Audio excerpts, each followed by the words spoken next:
What is the fastest way to move about within the game of Dauntless? Hello, my name is Kyle, but I go by Roboslicer in the Dauntless community, and in this video we're going to be tackling how fast is the fastest you can go within this game. This video was inspired by the Mr. Trails' video. I saw him talk about the highest amount of damage that you could actually get within the game with a bunch of different things that you would actually do that would be a 1 in a million chance to actually get, but I wanted to do my own thing and get movement speed instead of attack speed. How fast can you personally move within the game?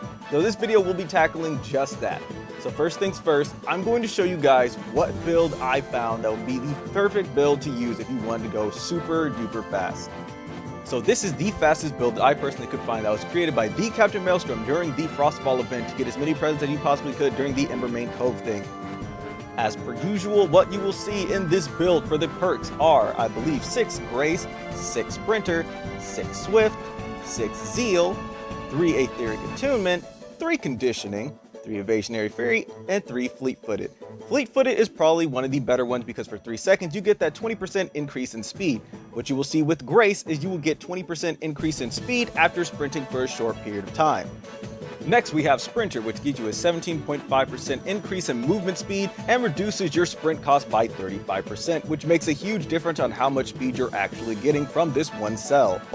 Next we have Swift, which gives you a 30% increase in movement speed when your weapons are sheathed, which is the highest increase of speed that you will get from a +6 cell when it comes to sprinting. And last we have +6 Zeal so that we can get that Lantern Tap to get 65% increase in effectiveness.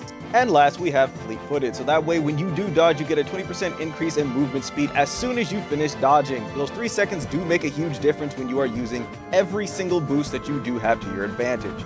For the Lantern, we have Strike Zeal, which gives you a movement speed when you use your Lantern Tap by 40% increased movement speed for 6 seconds. That can make a huge difference between moving from one side of this island to another. When using Zeal, it increases by dramatically. That's a 26% increase on top of the 40, giving you a 66% increase in movement speed for 6 seconds and a longer duration. And if you have a full meter, you also have better movement speed by another 10%. To add even more movement speed, we're going to look at the Slayer's Tree. Yes, mine is not done, but ignore that, I'm not good at this game. So what you will see here is that repeaters, if you do reforge them, give you a 1.5% increase in movement speed with every weapon that you have. So if you reforge it once, you get 1.5 increased movement speed, and on the, I believe the 3rd reforge, you get 1.5. On the 5th, you get another 1.5, 7th, and 10th, so on and so forth. So you have the chance to get it up to 5 times 1.5 times 5 movement speed with every single time you reforge up to 10, so that will also give you a speed advantage.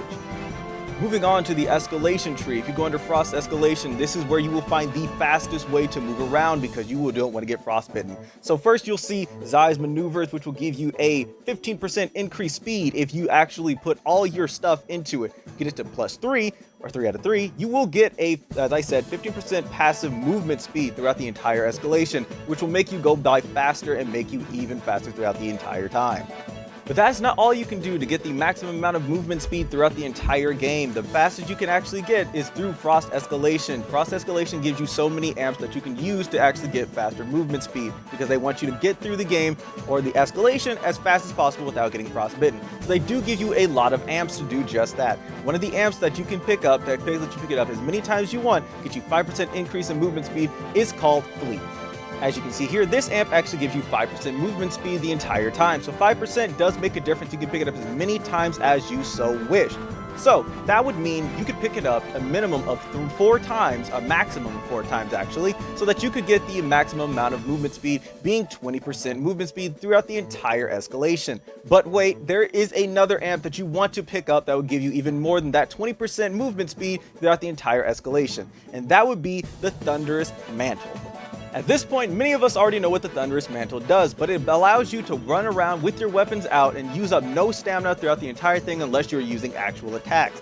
It is personally one of my favorites to use throughout the entire escalation so that I can move really, really fast. There is no set amount of increased speed that it says on the wiki or in-game, but after doing a little bit of research and trying it out myself, I estimate between 15 to 20% movement speed is increased while you're using the Thunderous Mantle. So what does this all mean? Once you have everything unlocked on the Slayer's tree, and you've also gotten everything unlocked on your Escalation tree, with all the proper amps and all the proper gear, what does that mean that you will have an increase in power? Well, let's go ahead and look at all of that right now. So let's start from the top. If you have everything maxed out, everything on your Slayer's tree, everything on your Escalation tree, every cell and everything maxed out, and the proper amps picked up during the Escalation, let's see what your final score would be for movement speed, starting from the top. Grace giving you a 20% increase in movement speed, Sprinter giving you 17.5%, Swift giving you 30% while your weapons are put away, Shrike's Lantern Tap plus Zeal giving you another 66% increase, Fleet-Footed giving you 20% increase for 3 seconds once you dodge, Lantern Hold if you have it fully charged will give you 15% increased movement speed, Reforging your repeaters 10 times will give you another 7.5, Zai's Amp being maxed out during the Escalation will give you another 15%, Grabbing Fleet 3 times during the Escalation will give you another 15, and Thunderous Mantle giving you 15 to 20%, but let's go ahead and give it the maximum amount and say 20% of movement speed increase. So, with all that being said, if you were to add all that together, you would have a maximum of 226% increase in movement speed for 3 seconds if you picked up every amp, have everything maxed out with the proper cells that I had just mentioned, and dodging for that 20% increase for the fleet-footed, you will have 226% movement speed for only 3 seconds. But that will be the fastest you can get within the game that I personally found. If you have found that you can get a faster time using movement speed than anything else, if you can get an increase higher than what I just mentioned, please comment down below on how and what you would do, and I will be happy to make a video on that one to say how you can be even faster than 226% increase in your movement speed. I hope you guys enjoyed, and again, Mr. Trails, thank you for the idea for coming up with this. I will coming up with more ideas using a bunch of math to actually come up with the best ways to get things done and the funniest possible ways to get the maximum amount of not only damage but possible wound damage, speed, and anything like that. Hope you guys have a great day. Y'all stay safe during these hard times. Happy hunting, Slayers.